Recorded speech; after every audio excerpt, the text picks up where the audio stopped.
Hey, what is up, folks? Joe, Passion Unchained here. Let me get more centered in the frame. Today, we are going to talk about how people think if you're attractive, that's all you need to get matches on Tinder, and how that's not true. I'm going to give you a better way to think about things.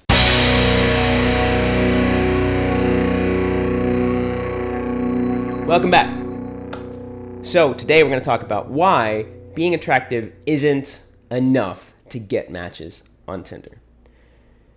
If you are unattractive, improving your photos will only get you so far. I've worked with 100 clients, plus or minus so far, a little over 100 clients, helping them get their online dating profiles on point, getting them a ton of awesome photos in about 4 or 5 hours in one afternoon. I've done a ton of photo shoots. So I know a little bit from experience, from working with these clients, about what works and what doesn't, and what kind of person gets the most results, and what kind of person only gets a little bit of results. It's actually quite clear and quite obvious. If somebody is attractive, they get results on Tinder. And you'll see in my last video, the one right before this, one entitled How to Get Matches Online 101, talks about how that's not really a shallow thing. So if your instinct is like, oh my God, but that's so shallow, like you shouldn't be talking about how looks are the only thing that matters online. Look at the last video. It explains why that's a thing and why it's actually not that shallow. Check that out. I'm assuming that you either understand that or you've checked out the video, because if you're going forward with this video and you have a problem with that, then I have a problem with that, because I have the information right there for you to check it out. So check out the video if you haven't yet. Going forward, looks are what matters on online dating. If you're attractive, that is not totally enough. Unattractive people, I've worked with people who are overweight, or their facial hair might just be completely sporadic and just kind of patchy, or they have a bunch of pimples, or a bunch of things that might make them less attractive than the average guy. And better photos helps them get a few matches, a little bit of matches. They'll go from 0 to a few a day, maybe like 3 to 5 a day.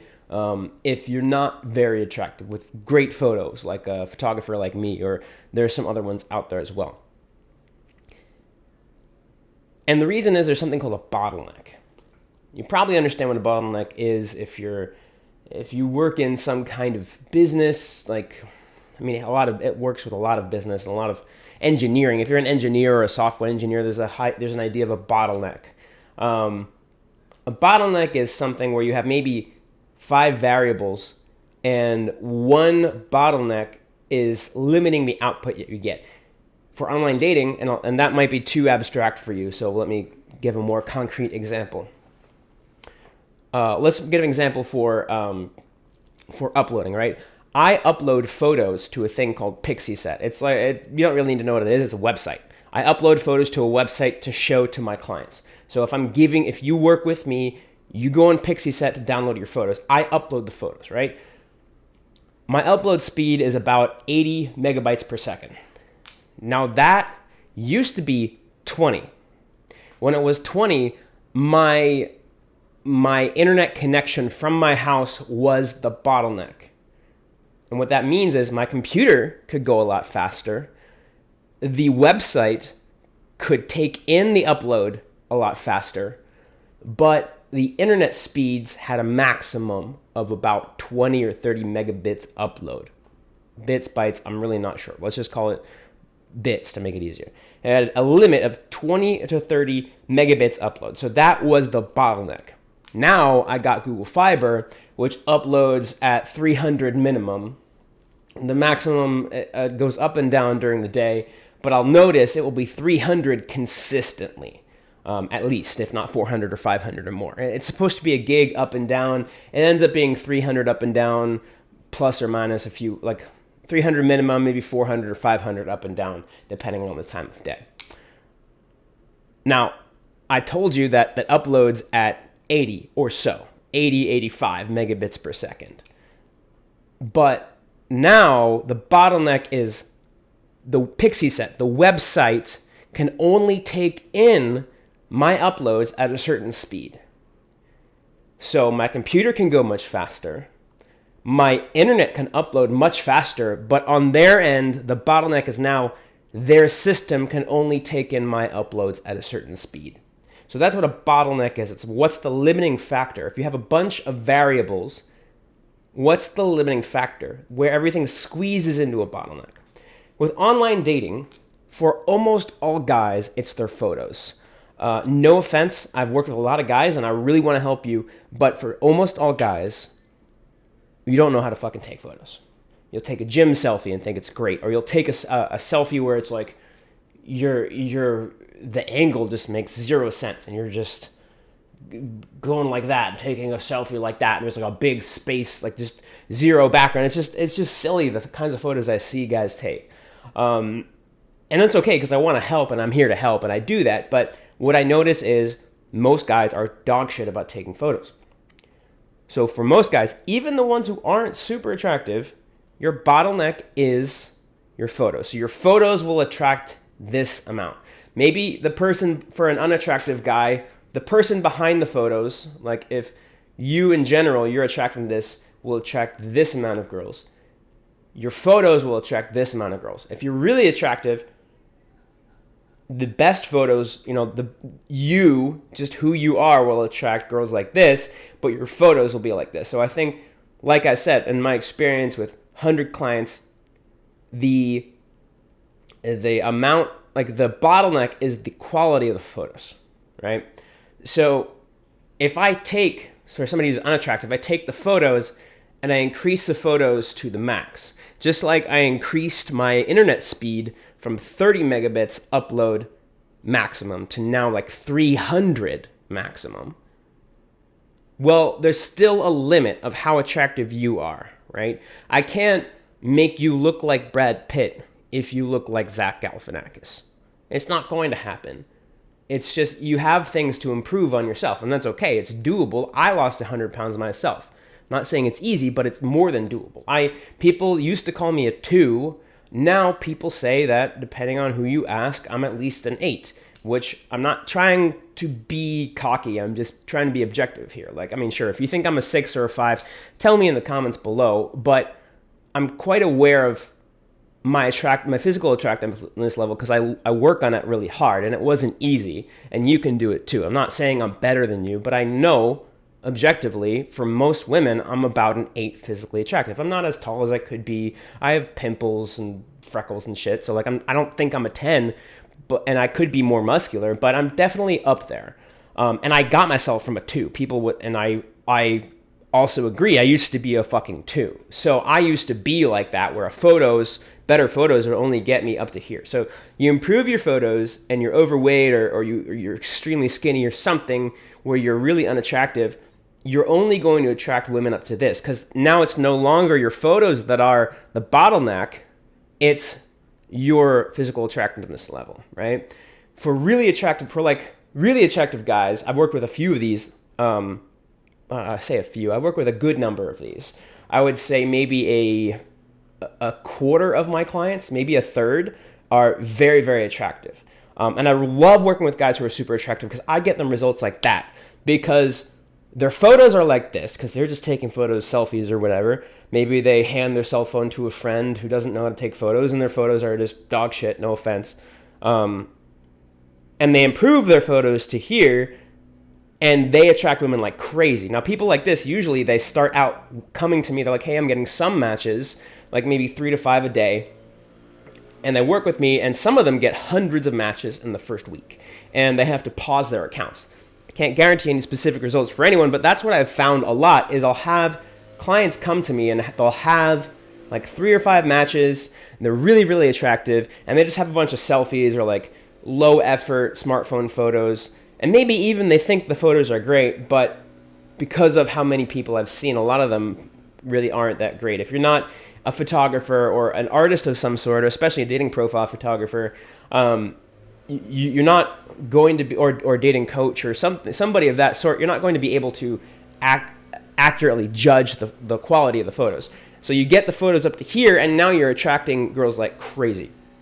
It's all about bottlenecks. And then an average person, like an average or slightly above average looking dude, if they have photos like this and they get matches and they get their photos like this, maybe they'll have like a couple matches a day, maybe 5 a week or so with the dog shit photos. And then their photos will improve and maybe their attractiveness level is right here. And then they might get, I don't know, like 20, 30, 40 a week, something like that. That's the way that photos work. Dating photos, improving them is not the end all be all because of this idea of bottlenecks.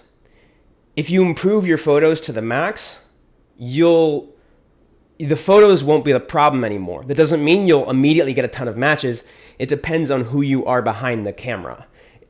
If who you are behind the camera isn't maxed out, when you max out your photos, you're going to expose the bottleneck, which is that maybe you're not a 10.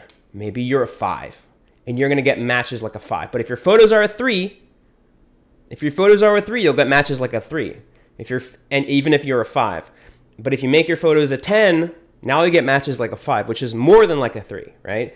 So that's one thing that I used to run into when I first started doing dating profile photos for clients is I found that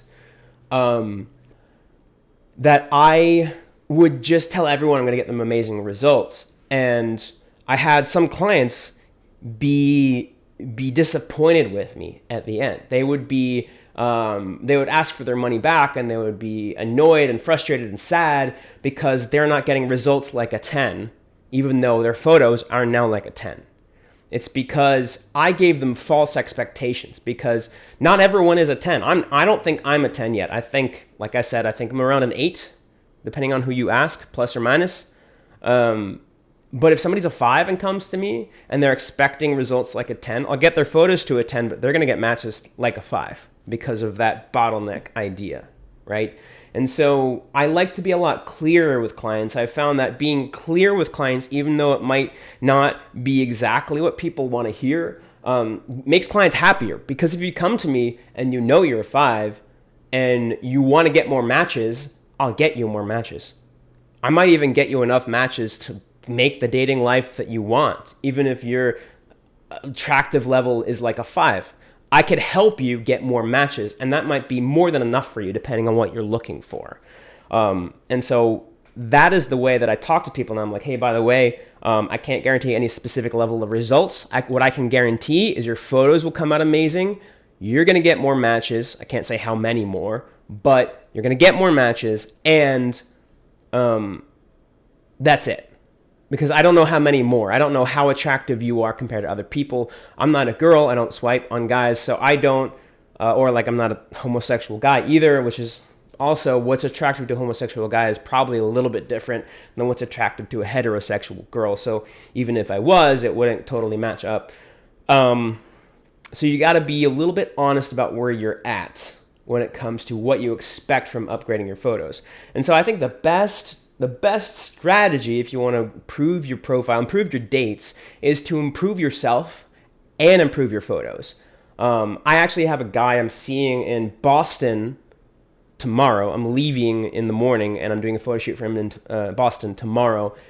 He's actually the guy I talked about earlier where I was going to go to Boston, but he ended up getting COVID, and he had to cancel.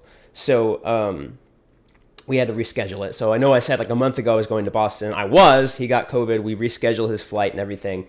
He actually ordered 2 photo shoots from me because he knows that he's not in the best shape of his life right now. He's a little bit overweight. Not crazy. He's just got a few dozen extra pounds on him that he's going to lose, right? So what he wants to do, he wants to get one. He's already paid for both of them. He wants to get one photo shoot in Boston where he's at right now, get matches and dates right now, start to get laid, to have a girlfriend, whatever. He's not really looking for a girlfriend. He's looking for more friends with benefits. He wants to get that right now, and then in a few months, once he's lean as hell, he's going to come here to Austin. We're going to do shoot number 2, and he's going to maximize himself. And that's the way to do it. And not everyone wants to invest in 2 photo shoots. They're not cheap. But for those that have the money and just want it done, and they want to lose weight, but they want to have fun while they're losing weight, that's the way to go. And that's what I always suggest to people is you might not be at a 10 and you might be working towards it, but why not have some fun while you get there? You don't have to wait until you're maxed out, which might take a year or two. You don't have to wait until you're maxed out in attractiveness. And that's a year or two of hard work, by the way. You don't have to wait until you're maxed out in attractiveness to start getting dates and getting the love life that you want. You could get some of that now. You can get a good portion of that now as you improve yourself by taking photos where you're at. Because like I said, most guys' photos are down here. You move the photos to up here, you might only increase your attractiveness level to here because of the bottleneck, but that's still much better than down here. So I hope that this was helping you. I got some feedback on the other video. Got a lot of great feedback. People thought it was clear and liked it. I got a couple people saying that I was kind of jumping around. I'm curious. What do you think? I mean, I personally think last video I was pretty clear. If you think I was jumping around, let me know, because that feedback is helpful to me. In this video, I didn't outline it as much. I have an outline right there. So I'm curious, do you think this was clear? Do you think I was jumping around a little bit? What do you think would make this video better for you? Because I'm looking for some feedback so I can make better content. I've been working on the quality of my content now that I have a little bit more time. So yeah, there's that. I also want to say, in another video, I'll talk more about how you can make yourself attractive behind the camera. If you want a photo shoot, by the way, I do them. I do dating profile photo shoots. I help guys build a love life they love. And so if you want to invest in your dating life and you're ready to invest in your dating life, my shoots are not cheap, but they are effective. I get results for all my clients. Then go ahead and check out the link in the description below and book a call with me. It's just a short call. I get to know a little bit about you. Make sure you're in a good place where you're willing to invest and take my direction. Because one thing that really, I'm more than happy for you to be excited and want to work with me and have suggestions and inspiration, etc. One thing that does irk me is when I work with somebody who's like, well, what about this? Like, well, you're wrong about that. Let's do this instead. I'm more than willing to make the photos tailored to you. But there's a difference between a client being excited and inspired and trying to get me to make photos that they're excited about, and a client that's just being argumentative. It's not very often, but every now and then, I just want. Part of the call is I want to make sure that we can work together. And almost all my clients that I sign, all my clients that I sign on, almost all my clients that get on the call, totally fine. Like, it's all right. Like, we are great working together. But there's a couple of times where I'll meet a client on the call and they're just like challenging me and things that don't even make much sense. And I'm just like, hey, let's not work together. I'm sorry. So that's another reason why I have the call. But yeah, so let's get on the call. I want to know a little bit more about what you're looking for. And I want to share with you what a photo shoot looks like and set you up for one if you're interested. So there's a link in the description below for that. I have a collaboration coming up. I'm really excited. That's going to happen in a week, and I'll probably post about it in 2 weeks. So there'll be some stuff on the channel, on my Instagram, on all that stuff in about 2 weeks about this collaboration, which I'm really excited about. A guy that you probably know and love that I'm working with. I don't want to say too much too soon. So it's all set in stone, but I'll let you guys know when that's up. I also, by the way, I'm only 2 subscribers away from the 250 video. I am floored by the excitement in the last video. In the 240, in the last video I just did about the analogy about how to think about online dating, about the 101 class to how to get more matches on dating apps. I got a ton of subscribers. I'm early in my game, so like for me, like 12 or like 20 or however many I got. I think I was at like 240 and I was at like 230 something, 233 or whatever. I got like 15 subscribers from that video. And I'm very grateful for that. It helps me see that what content you guys like, and that helps you more. Because I can see that you guys like and you guys comment, and then I get more subscribers. It really helps me out. So I'm really grateful for that. Like I said, I'm going to do a subscriber appreciation video at 250, which is only 2 away. I'll probably It probably happened like right after I upload this video. So I'm curious, in the comments below, what would you like me to do? For my 100 subscriber video, I ate 100 teaspoons of hot sauce, and for each teaspoon, I had written 100 random facts about myself that almost nobody knows, and I would eat a teaspoon of hot sauce and pick out a fact and read it. So I don't want to do 250 of those. It has to be something a little less intense than hot sauce, or at least a teaspoon per fact. But what ideas do you have? I'll start thinking about it too, because that'll probably have to be my next video, given that we're only 2 subscribers away at this point. So I'm excited about that. Well, I'll talk about the fun. So I was going to talk about the fun photo I made. I was going to put it in the thumbnail. I'm not going to do that because this video is already going on too long. I have a really, really fun photo that I made that I'm excited about and that I want to tell you guys and show you guys about it. But that one is going to have to wait. I'll probably do that the next video or the one after, depending. Like, the next video is probably going to have to be a 250 subscriber video. So it'll be one of the next few videos. I have an outline I'm reading from, by the way. And also, subscribe if you haven't. And I have an email list that I put out exclusive content to, insights into my life, lessons I want to share, help you guys build a life you love. And sometimes I test out a new product on my email list. I just sent out an email list last week, actually, that has a new product that I'm trying out that I have never sent anyone else, that nobody else knows about unless you're on my email list. A super intro test price for something that I'm trying out that I might never ever offer to anyone. So that's the kind of stuff you get on my email list. Is you're in the inside scoop, and what YouTube channel's inside scoop, email list is even inner inside scoop, where you get some more tidbits that I never share, some things I'm trying out, experimenting with, etc. So there's a link in the description below if you want to sign up to that. I think that's it. I'm a little winded, so I'm going to let this go. Subscribe if you haven't, and I am so excited for the 250 subscriber video. Let me know in the comments below what you want that to be, and goodbye.